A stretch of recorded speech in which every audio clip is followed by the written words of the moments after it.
requires dedication. We're going to come out strong. More, buddy. It's going to be it.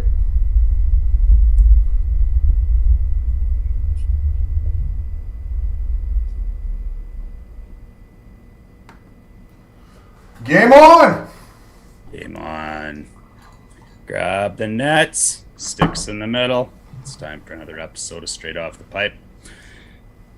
Proud members of the Heavy Hockey Network. We've got episode 26 tonight. That is the Marchand episode, which means that Dursa will be banging a bunch of breakaways into the corner and dumping it in, and I'll probably be scoring a Game 7 OT winner. But that's just the way it goes around here. How's it going, Durs? That basically just described my minor hockey career there. Dumping it in on a breakaway? Yeah, put her in the corner and go and get it. That's it. You're the first guy to call yourself a lazy left winger, so there we have it. Yep. Cheat out to the blue line, get a breakaway, and dump it in. Proof right there. So, I'm not known for my OT winners, so I'm not sure. Not characteristic of my minor league career. I probably would have had a pro career if I ever would have cashed in 1/10 of my chances. I was definitely always in the neighborhood of where you needed to be to get things done, but I was kind of a 3-assist, turn a hat trick into a single kind of player. So you also shouldn't have taken off your skate and tried to stab somebody with it. Happy Halloween. So sorry to disappoint people that were expecting Mr. Hebert to join us. A wise fisherman once told me, while you're busy making plans, life happens, and that happened today to Mr. Hebert, so I wish his daughter a speedy recovery. Had a little injury at gymnastics, so we're sending her our best tonight, and so it's me and you tonight, and then I think we have Mr. Lachansky on next Sunday. I think he's set to go, have the referee around, and then the following Sunday after that, I tried to get him tonight, but he was out hunting to take Michael's place. The goalie, Mr. Chad Graham's going to join us again, and I might look into trying to get Bob, the goalie, on Twitter to join Chad, and we can do a run the goalie kind of segment again with Chad. That's always fun, and he's got a lot in it. He's got a lot of bullets in his chamber tonight about Mikko Koskinen, so I'm sure he's going to probably text in here in a little while. I hope so. In a little while, so look forward to hearing from that. But yeah, maybe let's start right there. I mean, when we had Eric on last weekend, I called it. I said we'd probably lose to Dallas and end up beating Arizona and Vegas, and Nostradamus here called that. So I think you had a 2 for 3 road trip as well, but you mixed up who the wins were going to be against and the losses. But I'll give you the nod on getting 2 out of 3 anyway. Yeah, I think I called the 2 out of 5 on the first road trip. Looks like you nailed this road trip with 2-1. I thought they'd go 1-2. Good to see them beat Vegas, though. That was a team I thought that they were going to struggle against just due to the competition. They had some big guns back in the lineup. Seeing them respond the way they did was fantastic. That was a really exciting game, man. Cult of Hockey had the grade A chances at 15-15. Like, that's a track meet if we've ever seen one. But a bunch of things I loved about that game. I'm sure you, I hope you disagree with me because of being for a better episode, but, obviously the big ones out of the way, the off the schneid goals, if you will, from Play RV and Hyman. Those were really nice to see. Getting some scoring from guys that don't have a 97 or a 29 on their back was nice to see. Koskinen won us that game. Hockey's a team game, but goalies can win you one, and he did it versus St. Louis earlier this year, and I'm proud to say that he finally pulled off another one for us. So I think that was great to see.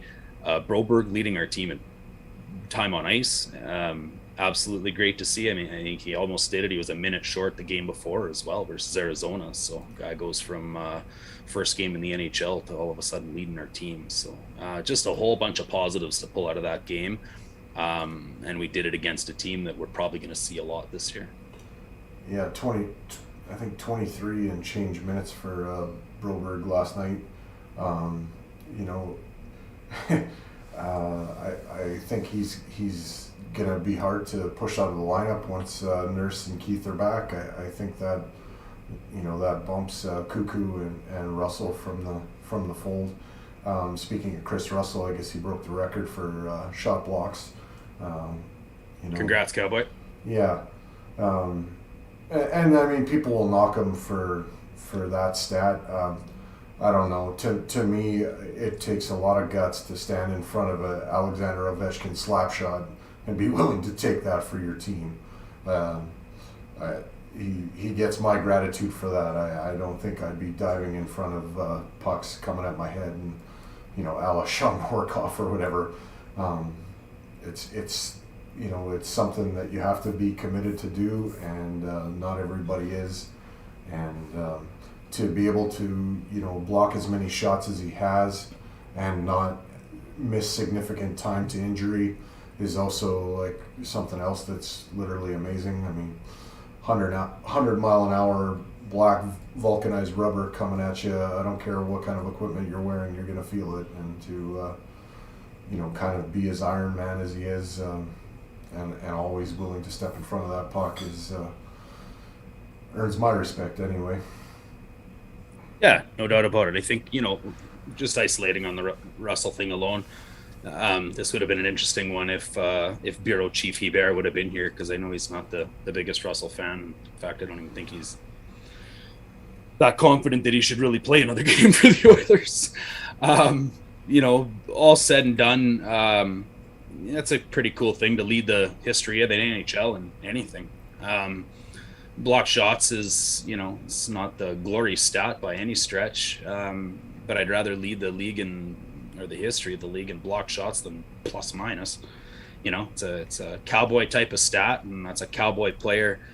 I liked what Tippett said, where maybe 6 of those bounce off a pad, or you don't really feel it too much, but 4 out of 10 of those hurt like hell. You and I have both probably taken pucks off of frozen toes and the inside of the foot and the outside of the foot, and that frickin' ball on your ankle that's cold in skates, and it sucks, man. If you get it in the ribs if you're laying down, you get it in the hands if you're standing up. It's vulcanized rubber, dude. You said it. It sucks. There's no doubt about it. So I give him credit, for being one of the smallest shutdown defensemen in the entire NHL. He's done a hell of a job. He really has. Also heard on that same episode of the Cult of Hockey, since we're talking about Russell, that I think in the last 4 to 5 years, he leads Oilers in, the lowest number of grade A scoring chances against, for certain time on ice and what have you with those. But it goes to show you that he's been doing this for a long time and doing it the hard way. So, he's a popular teammate. The guys love him. So, yeah, it's good to see. It's cool to see, especially versus Vegas. The thing about him that is a credit to him is he can sit out for 2 weeks. You can put him in there, and you know exactly what you're going to get. It's not a mystery. It's he brings the same game, the same intensity every time he's on the ice. And really, yeah, you brought up his size and stature. I mean, he makes the most out of everything he has out there. Being basically an undersized guy, he doesn't play like he's a little guy. There's a lot of dog in the fight in Chris Russell. Yeah, he's a great number 7 defenseman. Love how he can play both sides. Love how he can be versatile. He just does a little bit of everything, yeah. which is great. And on the topic and using that as a segue for the little bit of everything, there's not much to dislike about Broberg's game or Broberry's game. I don't know what we're going to go with on the pronunciation. I know it's Broberry back home, but we can go Broberg because we're Anglophones that like to butcher European names around here. Cool, man. I think he is hands down our best puck transporter. And it's not even close. He reminds me sometimes of, oh geez, I don't want to be all McTavish and calling Justin Schultz the next Norris Trophy winner here or anything. So, slap my hand for being a little bit ridiculous. But man, he reminds me of Nick Lindstrom sometimes. He's just so smooth, and he skates, and he's big, and I don't know. I agree with you. I think they're gonna have a hell of a hard time sending him back down.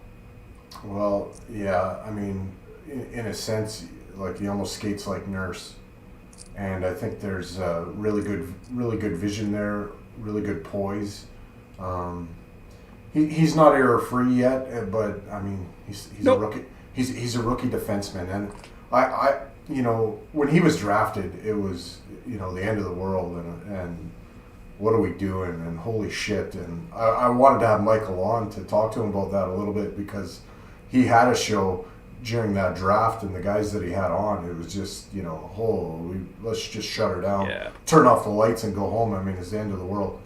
But this kid, I mean, there is a oodles of potential there, and I think he's sort of a year behind because like the last year and a half, he's been pretty injury riddled. So knock on wood, he stays healthy because I think this is a diamond in the rough here, and it ain't that rough, you know.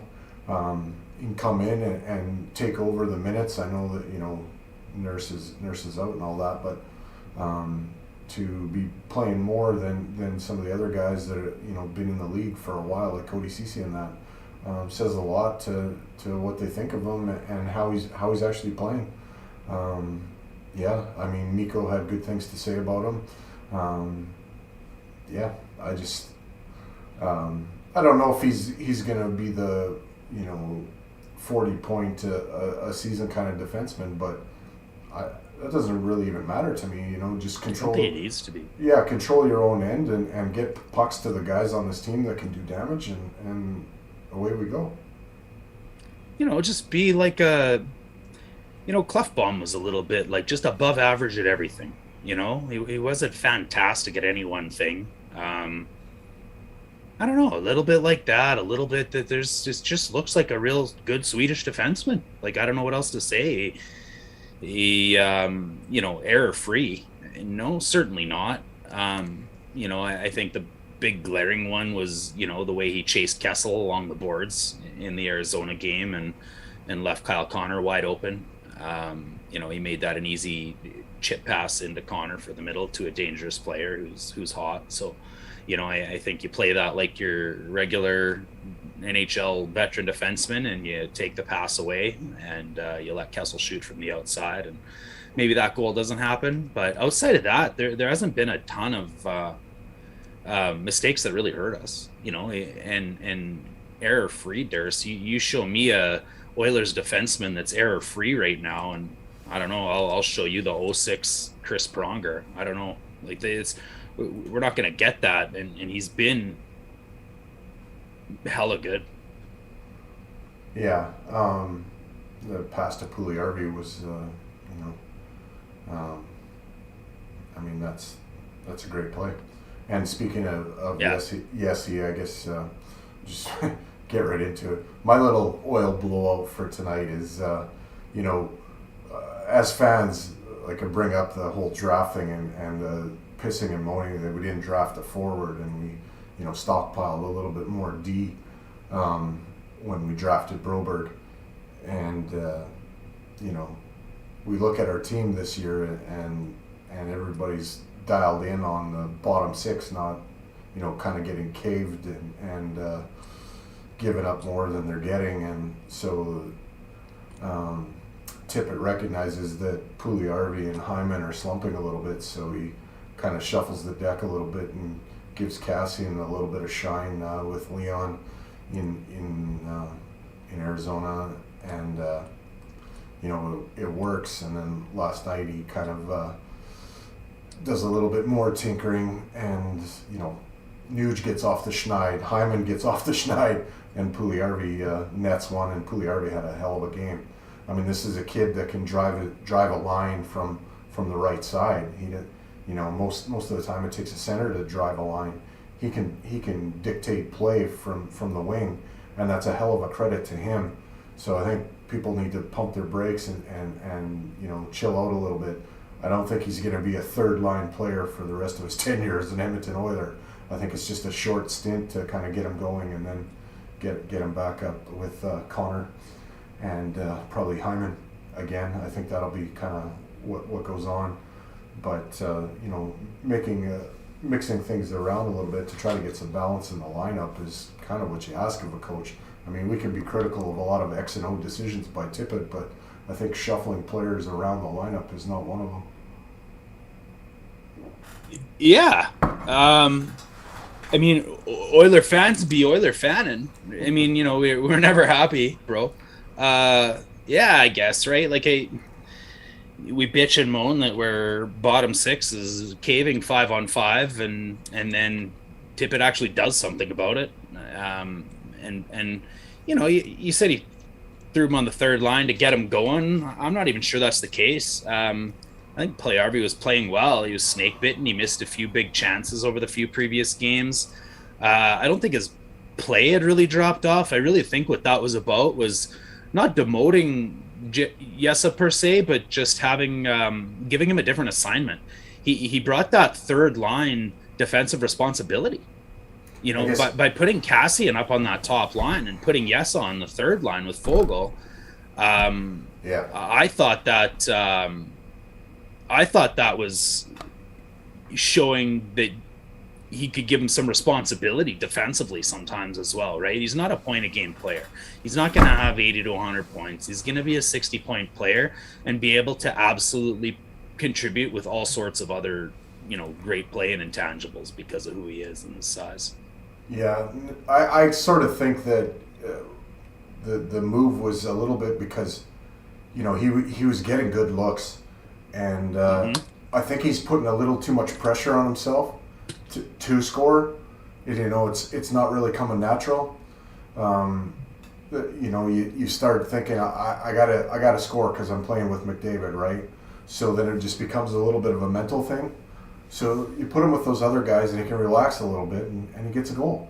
And more is gonna come for him because he's doing a lot right out there. It's not that he's playing bad. I don't think. I think he was just putting too much pressure on himself. I think it was just a mental thing more than anything. You can see it in Nuge's game too, right? There's spots where like Nuge is getting 6-7 shots a game and he's still not converting. So there's a bit of squeeze the stick. There's a bit of snake bit, and you throw your synonym in. They're on synonym. There's your synonym in there, and call it what you will. For sure, but he was getting looks. I think not a game goes by where I think Hyman doesn't miss a goal. He's getting looks. So to maybe just round out the blowout. I think it's Oilers. You're always going to have a divided fan base, man. I think some people are going to cry when Tippett does nothing, and people are going to cry when Tippett does something. So I tip my hat, no pun intended, and give him credit for starting Koskinen when I didn't think they would. He gave Skinner the starter's net in practice and maybe pulled the wool over Vegas's eyes a little bit. I don't know. Koskinen clearly proved him to make a good decision because that was potentially Mikko's best game in 2 years. His left pad made more big saves in that game than Mikko's made all year combined. Maybe that's an exaggeration, but man, he made 10 bell saves after 10 bell save. It was a really fun game to watch. There was that series there where I think he made 4 or 5 saves, like bang, bang, bang. Like that. He definitely played well. I mean, I didn't really love the backhand goal, the first Vegas goal, but after the period and a half of lights out goaltending, you can live with that. It's the early one that's hard to overcome, right? I mean, when you're getting 10 or 15 saves to start the hockey game, you better be in the hockey game by then, or what are you doing? So I think they started better in Vegas. I don't think they and I was surprised at how many fucking breakaways were in that game. It was a track meet, man. I said that. Like the Oilers had 4 or 5 clear-cut breakaways, I would say, and converted on a couple, which is nice too. Yeah, I mean, Nuge's goal was more a Nuge-style goal, but I mean, Hyman and Puljujarvi were breakaways. Nuge's goal was straight off the pipe. and that's Nuge. I mean, he can put it off the bar and home. The guy can shoot the puck. It's almost hard to fathom that he only has 2 goals this season with the way the guy can shoot. I mean, he fooled him with his release there. I don't know. Go back and have a look at that goal if you can again, because I actually watched it about 6 or 7 times because it just Leonard's body language threw me off as he made that, because he had nothing but the defenseman took away the pass. He had nothing but Nuge looking at him. I even paused it as Nuge was with the top of the circles, and Leonard could not have had better positioning. There was literally an inch of space on each side. You just see a bit of like his positioning was bloody well perfect. And he made a little sidestep and a bit of it wasn't even a toe drag. It was just a bit of a little doo-doo. And like Leonard barely moved. It was like he surprised him with the shot somehow. It was really odd. It just, the body language threw me off. That's why I rewound it. I'm like, why did he not see that puck? And he gave a look like he thought he was interfered with or something after it went in. There was nobody within 10 feet of him. Right, and he's looking around like, what the fuck? Like, yeah. Go watch it again. Did that go in? That actually went in? Watch it again, because he's looking around like I know. Like there's goal. That's what I mean, his body language. Yeah, it was nuts. He just like, what? I'm like, what is he looking at? And then I watched it again, and I'm like, why didn't he move until the puck went past him? Like, I'd like to get a close-up of his eyes. Like, did he look over to the passer just at that split second Nuge ripped the puck? Like, I don't know. It was weird. It was a little bit weird. I also found that one goal where Wedgwood went diving out of the net in the Arizona game too. And if you look at that one, you can see where that's the one that hit Cassian's pads. And I think that Wedgwood thought that it was going to hit him. And then when it hit Cassian instead, he panicked. And by the time the puck was behind him, he was diving off to the side of the net. And I had to rewind that one too, because in live speed, I was like, why did he just dive across the net for no reason? But, you got to have a look at it a little slower sometimes and take a peek at those things. But yeah, anyways, just on goalie body language, I thought that was interesting by Leonard that he just let Nuge rip that puck right past him. I mean, that's where Gretzky says you put it, right? 10 inches high, blocker side, straight off the pipe. Nuge, I mean, if you ever go to the skills competition and watch him, hit all the targets, I mean, the guy is unreal. He's got I think he's got the most accurate wrist shot on the team. It's unbelievable what he can do. I thought you said shot for a second. I just about fell out of my chair, but yeah, no. No, how's Draisaitl's shooting percentage? Like, just year after year after year, it's just going to get better. Like, it's crazy how those two are getting so good at playing together that his shooting percentage is actually getting higher when he's scoring 20 and 20. Like, man, what did they say on Call to Hockey? He's taken 43 one-timers this year or something like that and scored on 10 of them. No, it's less than that. 36 one-timers and scored on 10 of them. It's just ridiculous. And the angle he shoots it from. The executioner shot from the corner there. It's like the angle, like he's almost shooting from an impossible angle. Like he's way off to the one side, right? He's creating his own office like Ovi. Like Ovi's is at the top of the circles. I understand that, but yeah, like he's finding his own office between the goal line and the hash marks, I guess you want to call it, and just kind of sneaks in and looks for those opportunities. He's fun to watch, man. He's, like Connor's exciting and Connor's flashy and Connor's the Lamborghini, but I find myself enamored just watching Draisaitl. I wish there was an ISO cam on Draisaitl sometimes. Like, he's just, the things he does away from the puck are pretty incredible too. Yeah, he sets up shop kind of, you're right, like below the circles and not quite on the goal line, but far on the right. So he only gives himself about 1.5 feet or 2 feet of net, really, top to bottom to hit. And he that pass across, the goalie's coming across and he beats him to the post. Like, that's pretty much his MO on the power play. And it works for him. It's different than Ovi, but kind of similar. I mean, he's going to be there, and it doesn't matter. He's still going to beat you. Yeah. And it's fun to watch. Yeah.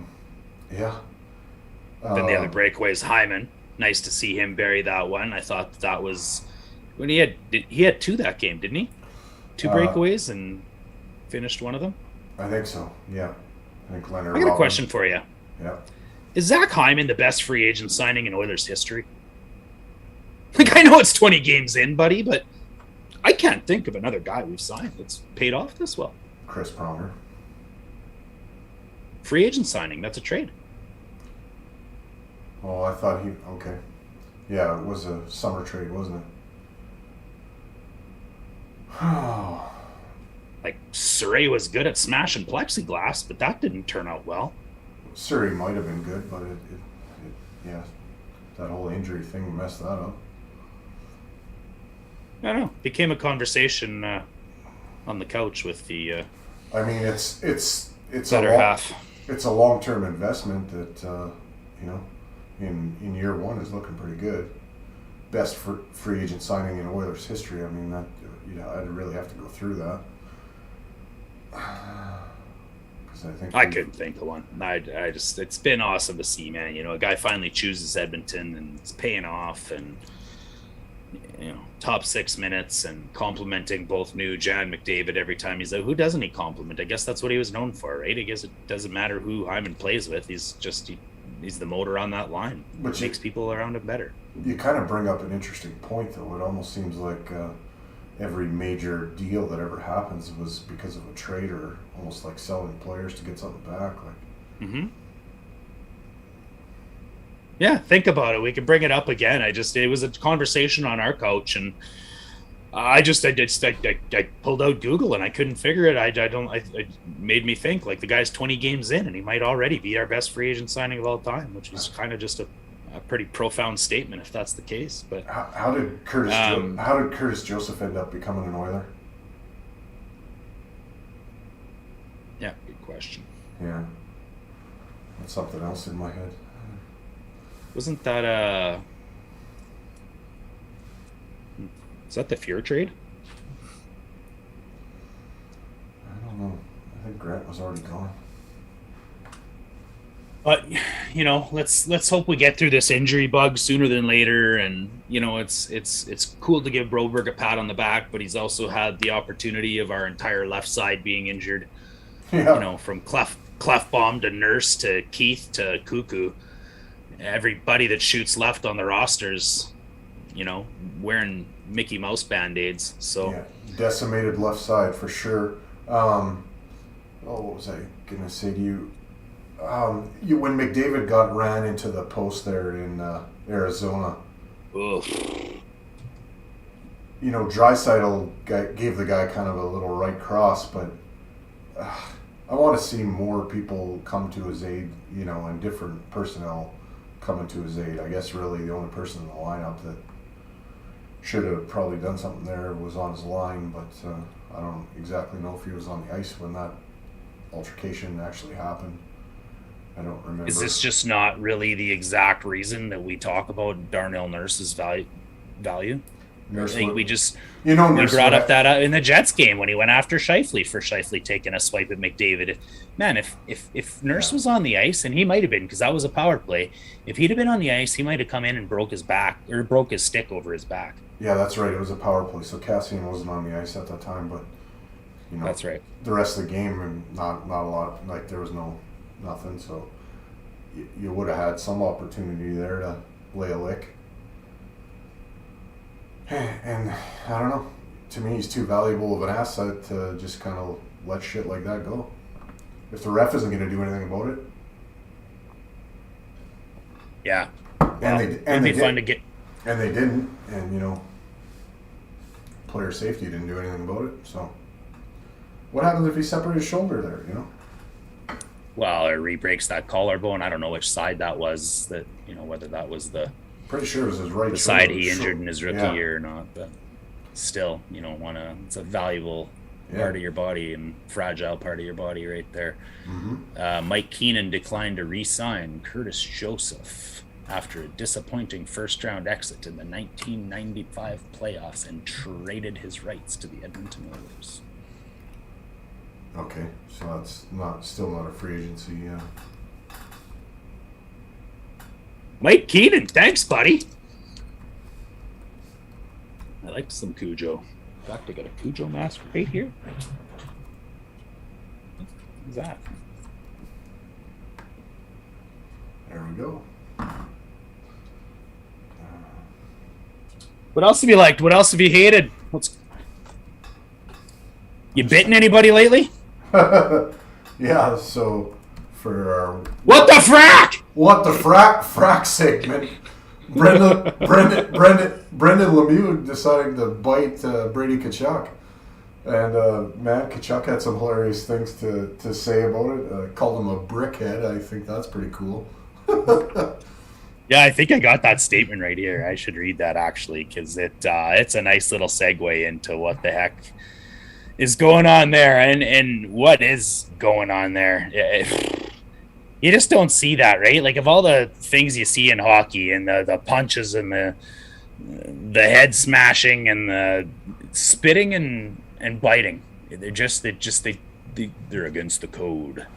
They're against the code, Durs. You don't spit on people and you don't bite people, and that's a horseshit move by a horseshit player, to be honest. Like, it's clearly true. You got a match penalty. I know it's still to be reviewed, but for 2 or 3 referees to go over to the penalty box and interview Brady's finger and still throw him out of the game, clearly they saw what they wanted to see. Tkachuk was furious. "This is the one time I am going to answer this question," said Tkachuk. "It was the most gutless thing somebody could ever do. This guy. You can ask any one of his teammates. Nobody ever wants to play with him. This guy is a bad guy and a bad teammate. He focuses on himself all the time. This guy's a joke. He shouldn't even be in the league. This guy's gutless. No other team wants him. He's going to keep begging to be in the NHL, but no other team is going to want him. He's an absolute joke. I can't even wrap my head around it. People don't even do this. He's just a bad guy." Tkachuk didn't stop there either. "It's outrageous. Kids don't even do that anymore. Babies do that. I don't even know what he was thinking. It's just a complete brickhead." He's got nothing up there. Bad guy. Bad player. But what a joke he is, said Tkachuk. I mean, man, like, the apple doesn't fall far from the tree. Brendan doesn't have 4 Stanley Cups and a Conn Smythe trophy, so maybe the apple does fall fairly far from the tree.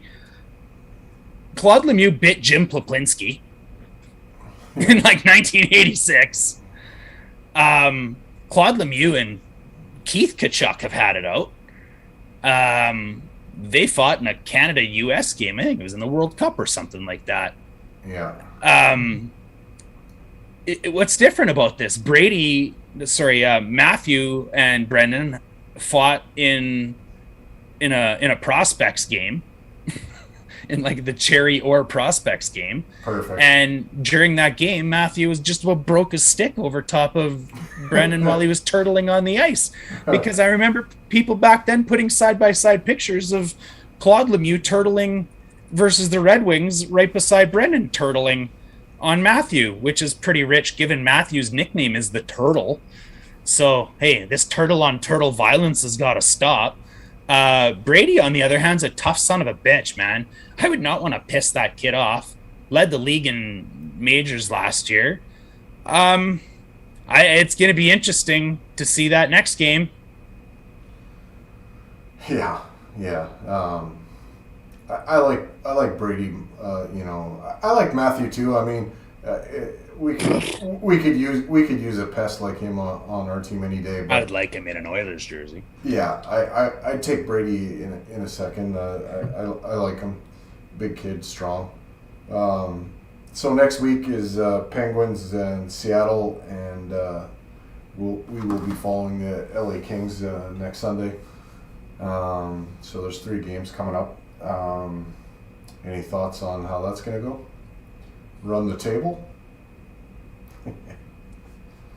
I don't know. Maybe I knew you were going to ask me. I think they can go 2-1. Yeah. I think they can go 2-1. What do you think? Yeah, the Pittsburgh game is going to be the challenge. I mean, the Pens and Oilers. they're good games. And I remember the last one that I saw was at a Oilers Nation party where Colby Cave scored a beautiful goal. It's a great memory, and I'll hang on to that. I was sitting with actually Lars and Kim, and Nation Dan was kind of leading the charge that day, and it was a good time. That would have been a fun charge then. Yeah, it was a good time. It was at a brew house north of West Ed, really, not too far from there. Yeah, a good time. And yeah, Pittsburgh is funny. I mean, they lost to Montreal last night, and looked like they might actually win that game, but the battle of the empty net goals. So yeah, and I guess today Mark Bergevin got shown the door in Montreal, so you kind of penthouse to the outhouse in less than a season. So I would have thought Bergevin would have lost his job before Benning. Like, what the fuck's going on in Vancouver if we're going to start throwing out F words? They blew it again tonight, bro. They had a 2-1 lead, and they blew it again. Yeah, did you see that interview? I didn't catch all of it. Holy shit, though. Did it? Like, there's problems there. I mean... Like the JT Miller interview? Yeah, there's something going on in that dressing room there, man. I don't know. There's no doubt about it. I think from what I understand, like my little brother's a diehard Canucks fan. Sorry, buddy. He had to be a rebel, eh? Six Oiler fans in the family. You might as well be a Canucks fan. I don't know. I think, there's all sorts of rumors out there that Brock Besser and Bo Horvat and JT Miller are at odds. Tanner Pearson apparently is best friends with Bo Horvat, and Brock Besser has been very good friends with JT Miller. So you've got like these kind of four strong personalities that seem to be butting heads, if you will. I read an article about it, and the thing that I'll bring back to this podcast, since we're Oilers centric, that kind of made me giggle was this is the worst Oilers start since, don't quote me on the year, was it 97 that Mark Messier went to the Canucks? Somewhere in there, yeah. This worst start in Canucks history since that year. And if you'll remember, Messier was brought in to be a vocal leader with a team with a timid captain in Trevor Linden. So on the anniversary here, we've got JT Miller, the vocal captain, or the vocal leader, pardon me, coming in and putting some pressure on the captain. There's Bo Horvat didn't go to the team Halloween party. Apparently that rubbed a lot of people the wrong way. Apparently Elliot Friedman and Merrick were talking about that organization looking like The Walking Dead right now. Like everybody's just looking around at each other, waiting for the shoe to drop, if you will. And is it going to be Benning? Is it going to be Green? Is it? So yeah, ugly over there, and I'll take every opportunity to gloat in it. How about you? Yeah, it doesn't hurt my feelings to see a struggling Canucks team. Suck it, Nooks. Didn't hurt my feelings either to see the Jets beat the Flames. I think right now the Oilers kind of have proven that they can, face their demons in Winnipeg and do all right. The next game against the Jets will be kind of telling. You want to kind of run the table now against them, so you kind of start to put a seed of doubt in their mind as to if we lock horns in the playoffs, who's gonna come out on top. But seeing that game against Vegas too, it's good. They get up for these really good challenges. Now the challenge for them is to get up for teams that they probably should handily beat and actually go out and do it. That's when I'll know that they've kind of turned the corner. I mean, you're not going to win every game in a season. That's not going to happen in the NHL. But if you bring that effort and you get that mentality of we're going to jump on teams early and be relentless and kind of refuse to lose games. It's a pretty good team. And I like what I see. I've been kind of hard on. I'm realizing now I've been kind of hard on Mikko Koskinen. He does have a really good record, and as much as I want to think that record is a result of everybody and not just one individual, he deserves some credit for what he's done. I mean, he's given them a chance to win, and I don't think it's been the easiest season again for the guy, because he probably came into the season thinking that he was going to be a kind of a backup to Mike Smith, and Smith's been hurt, and I don't know about you, but I don't have confidence that he's getting back in the lineup anytime soon. I still think it's a groin injury, with the whole surgery thing and that, and I heard Jason Greger say it might be deep bruising. It ain't deep bruising, come on. I think it's a groin. You don't tweak deep bruising in a practice on the road. I think it's a groin injury, and I think it's a reoccurring problem, and Is that or an ankle? And they don't want to get him out there too soon, if to re-pull it and start the whole process again, because I've been through it, and for me it took Yeah, me too. It took a year and a half, honestly, for me to get to the point where I wasn't re-aggravating it, and I did it the first time just skating backwards and got my skate caught in a rut, and that was it. And I did it again, switching from skating forward to backwards, and it became. You got to work on your double sow cow and your toe picks. Yeah, or just 360 to turn backwards. Or you just tripping over the blue line. It jumps at me sometimes, but yeah, no, it just became a reoccurring thing. So that's kind of what I think is going on with Smith. And when that first happened, you're kind of like, holy shit, what's going to go on here?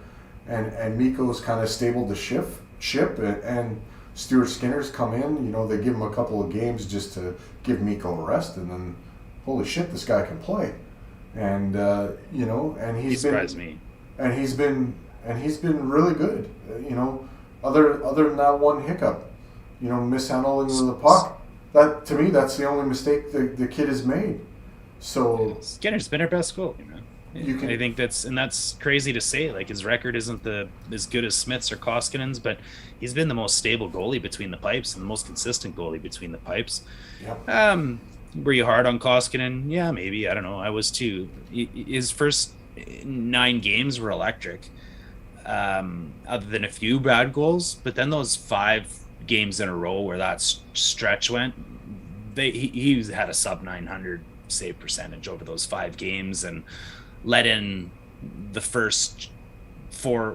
one of the first 4 shots of the game in 5 of those 6 games. So he wasn't playing great. His team outscored his mistakes a few times, and they didn't a few times, and that's going to happen throughout the course of the season, and it doesn't mean that in the whole grand scheme of things Mikko hasn't had a great start. I mean, like I've said several times, this is probably the most underrated and disrespected 10-2 start a goalie's ever had, but he's still getting outplayed by his backup all the same, right?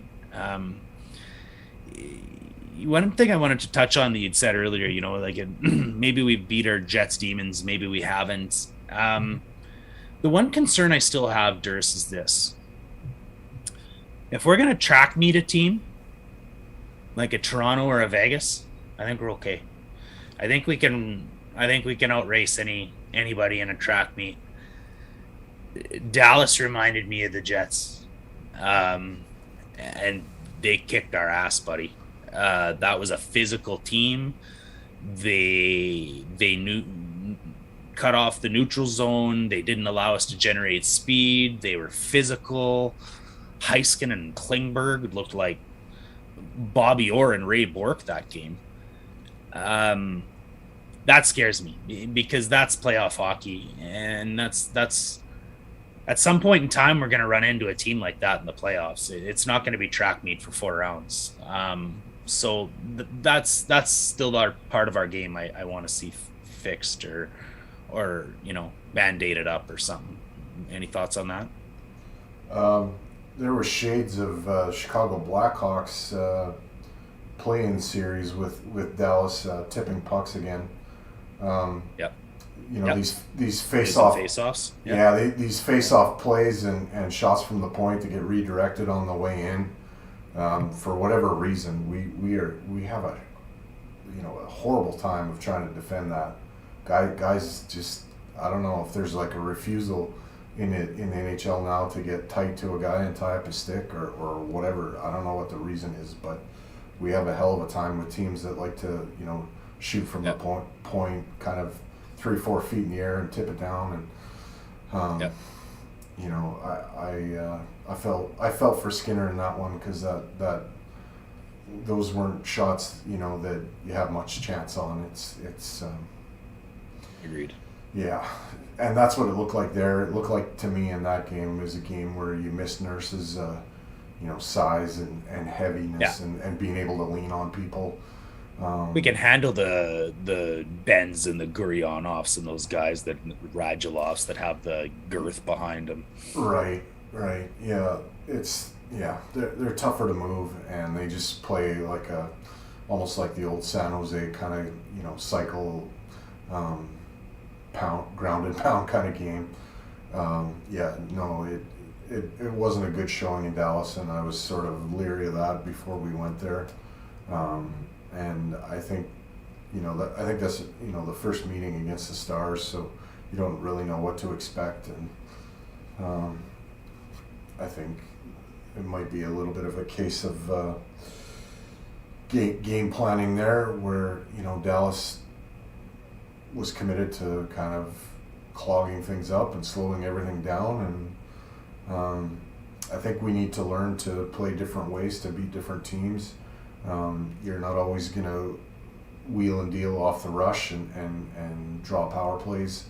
I mean, I didn't see all of the game, I'll confess, but from what I heard, power plays I think for Dallas were 5-1 until they called the call against the Stars with like 19 seconds to go and McDavid was busting out. So to me, that's a little telling. I mean, I don't think Keith took a stick in the mouth that was hard enough to knock 2 of his teeth off of his posts. No call. Yeah, I mean, so what's going on there? I don't even think that's game management. I think that's just seeing one team and not the other. Yeah. So, but I mean, you're gonna run into that, so you got to find a way to fight through it. I think to beat a team like that, you have to give them a taste of their own medicine and be able to cycle and wear out their D and have the 4-minute and whatever shift in their end like they did against Chicago with Caleb Jones there. Just wear them down and make them take. Eventually they will take a call and make them pay. Yeah. For sure. Personally, I think this has probably been Keith's 3 best games on this desert road trip. I thought he really did a great job of cutting down on his high danger chances against, and quite honestly, I barely noticed him out there. So I think you need to go to confession and confess that CC and Keith have been better than what you thought when things were coming in. CC has been, yeah. Oh, come on. Boy. Everybody thought Keith was going to be the worst defenseman in the NHL at the start of the season, and he's not that.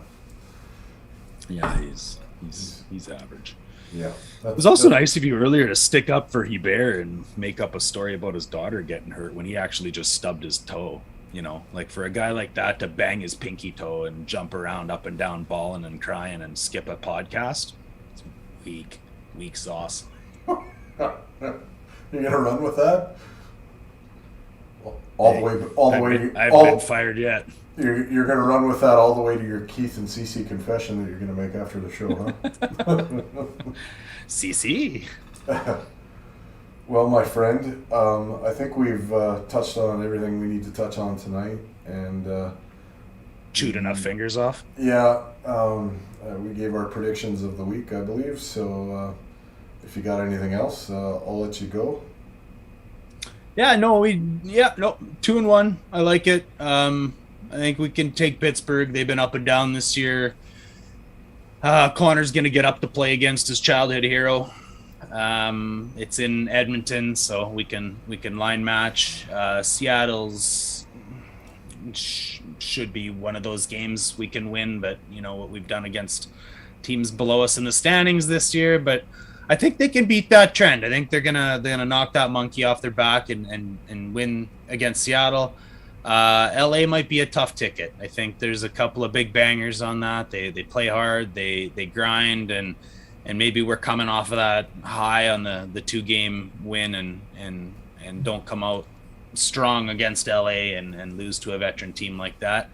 And that's on Sunday, December 5th. So we'll be hitting live pretty soon after that game. And Brett Luchansky, our surveyor Brett, our heavy hockey referee on staff, is going to join us next week. So kind of be fun to pick his brain and see what's, from a different perspective. And we've certainly had lots of performances from the referees to talk about, or lack thereof. So looking forward to that, and looking forward to seeing you again next week, my friend. Other than that, that's all I got. Yeah, Seattle might be, as they say, the proverbial trap game. Yep. The one you think you have in the bag, and it turns out that you don't. But I think even tell me your three then. Who do we beat and who do we lose to? You think we're going 3-0? Sorry, is that your prediction? Or win out? Yeah. Let's run the table. Why not? All right, you don't have to tell me who we're losing to then. All right. Okay. Yeah. Book it. If we do drop one, it'll be on Wednesday against the Pens. But run the table. You got it, buddy. All right, everybody. As I always say, keep your sticks on the ice, keep reaching for the stars, and go Oilers, go. Have a good night, and we'll see you next Sunday. Let's go Oilers. Not too bad. Seen worse. 53 minutes. We kept her under an hour. Couldn't give up. Couldn't play a full 60. Didn't need Hebert on there just to follow some rules. Woo! Why would he come on our show and stoop to our level anyways? It's too good for us. It's true. That Hebert. Au revoir.